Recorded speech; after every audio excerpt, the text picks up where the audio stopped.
నిధులపై BJP ప్రభుత్వం దీక్షలు చేయడం హాస్యాస్పదం, అవమానకరం. ఎందుకంటే గత కాంగ్రెస్ ప్రభుత్వమే ఫీజు రింబర్స్మెంట్ పథకం తెచ్చింది. ఫీజు రింబర్స్మెంట్ పథకం తేవడమే కాకుండా బడుగు బలహీన వర్గాల విద్యార్థులను ఉన్నత విద్యకు దగ్గర చేసింది. ఆనాడు కాంగ్రెస్ ప్రభుత్వం మళ్ళీ నేడు ఏర్పడ్డ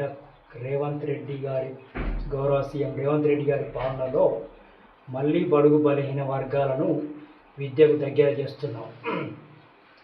ఈ 48 గంటలు దీక్షలు చేసే కన్నా ఈ 48 గంటలు ఢిల్లీకి వెళ్ళి మరి రాష్ట్రం అప్పులో ఉన్నది, ఆ రాష్ట్రానికి కొంత నిధులు తెమ్మని గౌరవ ప్రధానమంత్రి గారిని, గౌరవ అమిత్ షా గారిని కోరవచ్చు. కానీ ఈ సందర్భంగా నేను కూడా రెస్పెక్ట్గా కోరుతున్నా బీజేపీ నాయకులను. మరి ఈరోజు ఒక వాస్తవం చూసుకుంటే ఏటా 1 కోటి ఉద్యోగాలు ఇస్తానన్న, ఏటా 2 కోట్ల ఉద్యోగాలు ఇస్తానన్న బీజేపీ ప్రభుత్వం ఇవ్వలేదు.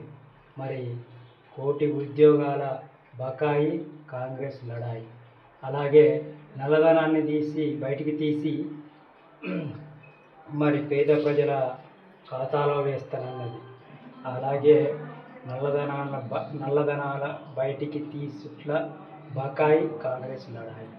అలాగే ఈ దేశ సంపదను కార్పొరేట్కు దారదత్తం చేస్తుంది. మరి కార్పొరేట్కు దేశ సంపదను దారదత్తం చేస్తున్న బకాయి కాంగ్రెస్ లడాయి. అలాగే మరి బీజేపీ ప్రభుత్వం మరొక హామీ ఇవ్వడం జరిగింది. అది దేశంలో పేదరికం లేకుండా, మరి నిరుద్యోగం లేకుండా, ఆకలి చావులు లేకుండా చేస్తారని. మరి ఈరోజు దేశం ఒక పేదరికం వైపు మొగ్గుతుంది. మరి ఈ దేశాన్ని మరి బీజేపీ మెరుగుపరచాలని మేము కోరుతున్నాం. మరి ఫీజు రియంబర్స్మెంట్ నిధుల విషయానికి వస్తే, మరి ఫీజు రియంబర్స్మెంటు గత ప్రభుత్వంలో మొత్తం రాష్ట్ర వ్యాప్తంగా 20 లక్షల మంది విద్యార్థులకు 12,000 కోట్ల బకాయిలు ఉన్నాయి. అందులో బీఆర్ఎస్ ప్రభుత్వం చేసిన బకాయిలు 8,000 కోట్లు, కాంగ్రెస్ ప్రభుత్వం చేసింది 4,000 కోట్లు. మరి ఈ 8,000 కోట్లు అప్పు చేసిన అప్పుడు బీజేపీ ప్రభుత్వం 48 గంటల దీక్ష ఎందుకు చేయలేదు? మరి ఆ రోజు బీఆర్ఎస్ బీజేపీ ఒకటే, నేడు కూడా ఒకటేనని తేలిపోయింది.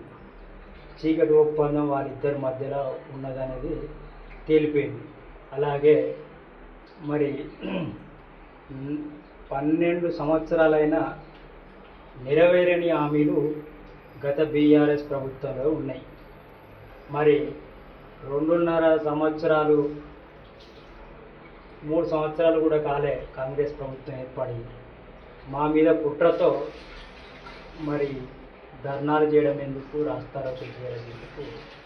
మరి గత 10 సంవత్సరాలలో గత ప్రభుత్వం మీద ఏనాడు ధర్నా చేయని బీజేపీ నేడు కాంగ్రెస్ ప్రభుత్వం పైన చేయడం మరి ఎంతవరకు సరైనది, దీని మర్మం ఏంటిది అని మేము అడుగుతున్నాం. అలాగే మరి గత ప్రభుత్వం అప్పులు చేయడం వల్లనే కాంగ్రెస్ ప్రభుత్వం 4,000 కోట్లు ఆగినాయి. ఫీజు రియంబర్స్మెంట్ నిధులు 8.50 లక్షల కోట్ల అప్పు గత బీఆర్ఎస్ ప్రభుత్వం రాష్ట్రం మీద వేసిపోయింది. మరి వాటి విషయంలో మరి జీతాలు ఇచ్చుడు, అప్పు మిత్తి కట్టుడు, పెన్షన్లు ఇచ్చుడే అవుతుంది. మరి ఏది ఆపమంటారు? మరి దీనికి ఒక మార్గం ఆలోచించాల్సిన అవసరం ఉన్నది. ఆలోచిస్తున్నారు గౌరవ సీఎం రేవంత్ రెడ్డి గారు.